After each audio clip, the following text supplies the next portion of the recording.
So I'm at the Web Summit with Danae Ringelman from Indiegogo.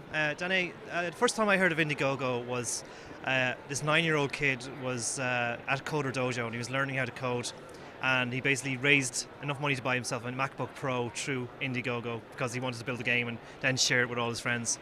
The platform itself has gone from strength to strength. Could you give us a bit of a kind of a quick whistle-stop tour of how Indiegogo has emerged to what it is today? Sure. So when we launched Indiegogo, we started with a beta in film because when Indiegogo launched back in January 2008, the word crowdfunding didn't exist.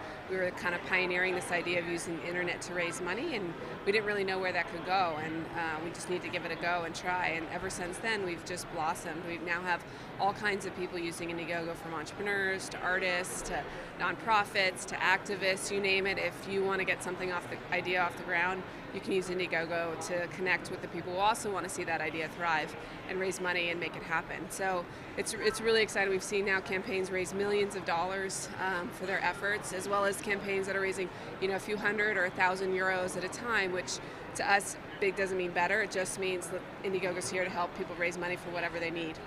The interesting thing about it is crowdfunding was novel in 2011, but now it's seen as the way to go, particularly if you want to be a hardware entrepreneur or somebody. Do you see this becoming cemented in the economic system? Yeah, definitely Indiegogo is becoming a permanent piece of the financial ecosystem, not because it's just an alternative form of financing, but also because it's an incredible risk mitigation strategy.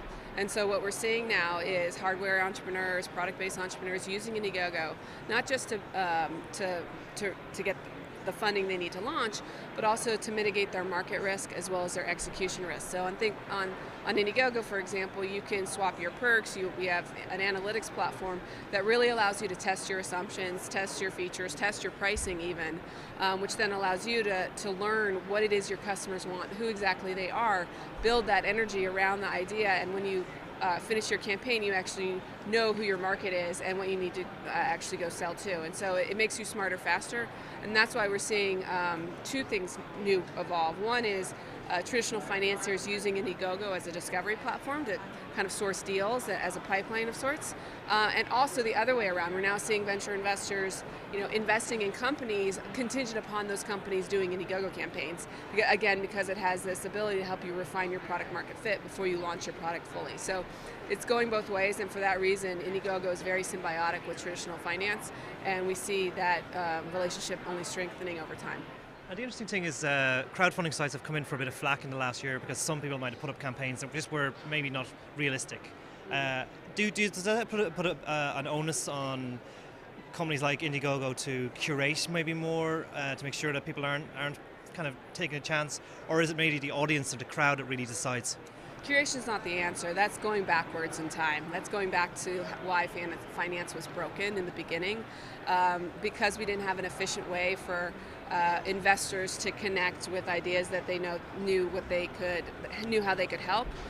You had a very dysfunctional system where people were trying, ideas were going unborn every day, not for lack of heart and hustle, not for lack of an audience, but simply because they couldn't find their way to the right investor to help make it happen. And so curation is not the answer. What is the answer is the approach Indiegogo's taking, which is an open, sustainable, and scalable approach where all ideas have an opportunity to rise to the top.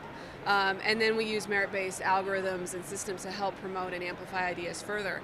And as the industry evolves, what we're going to get even more sophisticated on is relevancy and really empowering the crowd to help vet the ideas, so that really it's the crowd that's curating everything, not a couple individuals.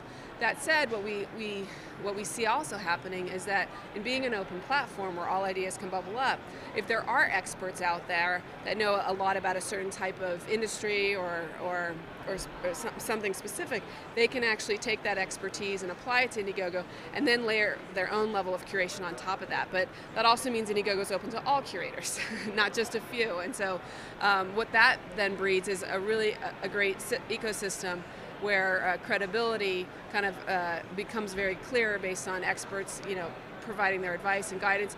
We will see partner pages evolve with VCs basically endorsing different campaigns, and over time we're going to see a really sophisticated open ecosystem of people finding what they want to fund, and credibility from experts and folks like that have an opportunity to shine as well. Final question is in terms of the fluidity of e-commerce. We're at an interesting time for the last 15, 20 years, we just knew e-commerce as filling in page after page, putting in your credit card number. Now we're seeing things like Apple Pay emerge, guys like Stripe coming along with their products, and mobile, of course. So I could read a message on my phone or see something on my phone, and suddenly, on an instant, or I can suddenly go and back something. Are you finding that this fluidity of commerce is going to benefit Indiegogo and your members? Yeah, for sure. We actually just launched Apple Pay within a few weeks. We're the first crowdfunding platform to do it. So it's been really exciting. We're all about flexibility. We're all about optimizing the experience. And if that means giving our customers multiple payment options, that's what it's going to take. And so we're really excited to see the fluidity coming to payments, because I think that industry needs to be disrupted as well. And it's getting disrupted. And in disruption, it only creates better experience for customers.